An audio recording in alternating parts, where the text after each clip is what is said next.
Hello YouTube, and welcome to my third Blender tutorial. In this tutorial, I'm going to teach you how to set up a basic scene and learn about materials. So, we're going to delete the default cube, add, with a Shift-A, a plane, scale it up using S to about the edge of our grid, grab it up, GZ, and we have our basic plane, which is going to be a floor type thing. Now we're going to add, with Shift A, Mesh Monkey. This is the standard Blender testing tool. Now, you might look at this monkey and say, well, it doesn't look very good. Now, another thing I was going to teach you in this tutorial is go to modifier, sorry, I'm still a bit sick, and subdivision surface. Now, what subdivision surface does is it takes each face / vertice and divide it in two, so it makes the thing look smoother. And here, in the modifier panel, if you increase a view to 2, it'll become much smoother.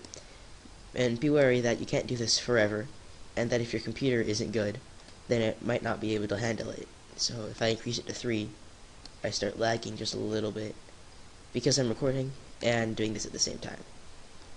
But if you want to do something different, you could put view as 2, which is the number of subdivisions you can see in the viewport, which is this window. Render is the number of subdivisions you see while rendering, so if we render it like this, it'll look like that. So we have our basic monkey. Now we're going to learn about materials. This will be in your default Blender setup. You press New, and you get this whole dialog. Notice that the monkey's color has changed, and I'll explain all the settings to you eventually, but I'll stick with the main ones. Preview is one that you always want to keep open. It'll show you what your object will look like in the render, and this changes what object is previewed, and I'm going to stick with the monkey, considering we actually have a monkey. First off, diffuse is what color the material is, and note that if I change this, the monkey will change color. I'm going to set it to blue, because you can probably guess from my title name, it's one of my favorite colors.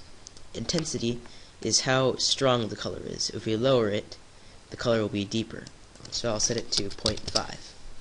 And to manipulate these, you click in it and drag it, left to decrease, right to increase. Specular is one that I had to look up.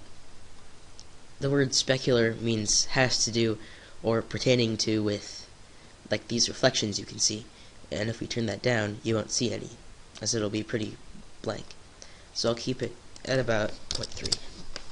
Hardness is how sharp the specular reflection is, and if you ever want to know help with any of these things, you can sometimes hover your mouse over them and it'll give you a quick description of what the setting actually does, which is helpful. We'll leave that as it is. Shading, the only one you really want to worry about here is emit.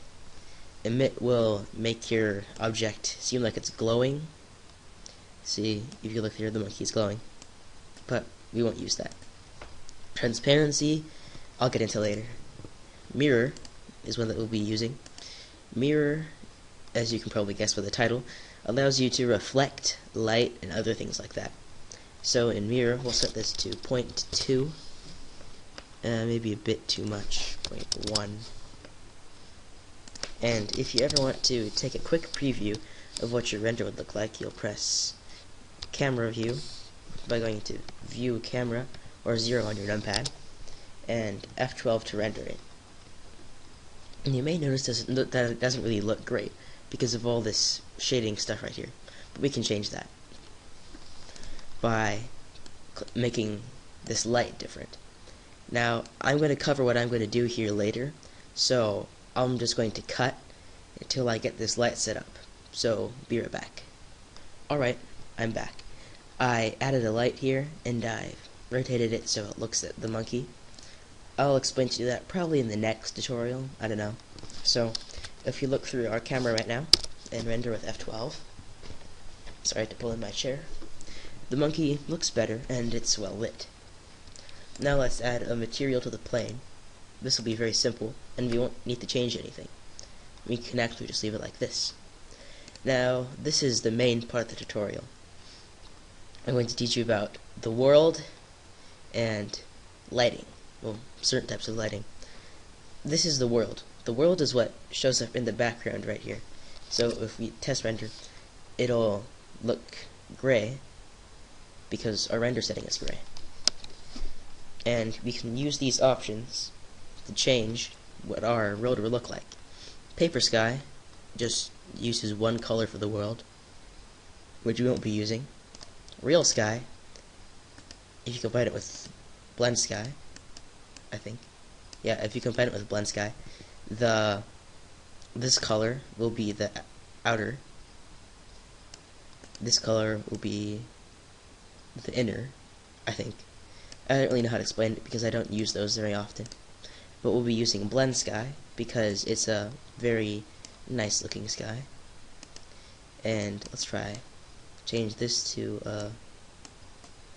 light blue like this, and this to a white. No, I have the colors backwards. Whoops. Alright. Now if we test render, it kind of looks like we're outside, but as you can see, it doesn't look very pretty because, I mean, there's all these splotches on the sides. Well, we'll be fixing that. Well, we're going to use these three effects. Now, before I use these, I want to tell you that if your computer isn't very good, then I wouldn't recommend using these on a regular basis. So let's start off with ambient occlusion. All these really, I can't really explain how they work because they're complicated, but I'll just teach you the recommended settings. We set that to 0.2, add a multiply, environment lighting, check that, put it to, no, click in the middle, 0.5, like this, select sky color, which will light everything up with that color, and indirect lighting. Now it says only works with approximate gather method, so we'll change under gather to approximate. Now I think if we test render it, it might take a while, but it will look nicer than before once it finishes. Yeah, that's better. It's still a bit choppy, so let's see if we can change a couple things. I'm going to monkey with the settings a little bit, and sorry, I would have to cut again. Be right back. Alright, I'm back. Now, this really doesn't pertain to the tutorial, but I thought I would include it anyway.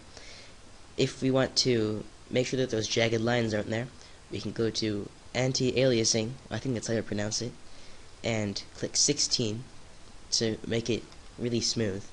And also, I think that we should change this reflectivity here back to 0.1 because it seems a bit too reflective. Now let's try it again. And once we've added all the world settings over here, that'll make it take a long time. So bear with me, and just remember, if your computer isn't good, then don't try it. I repeat that because I had like an older computer that crashed when I was animating and stuff, and it wasn't very pretty. But we're almost done here, and there we go. It's our scene. It's a nice scene, if I do say so myself, and it looks good. It looks like it has nice lighting, it's got pretty good textures, and that's pretty much it. So that's about it for this tutorial. Thanks for watching. Be sure to subscribe if you want to be the first to see my next videos. Thanks for watching.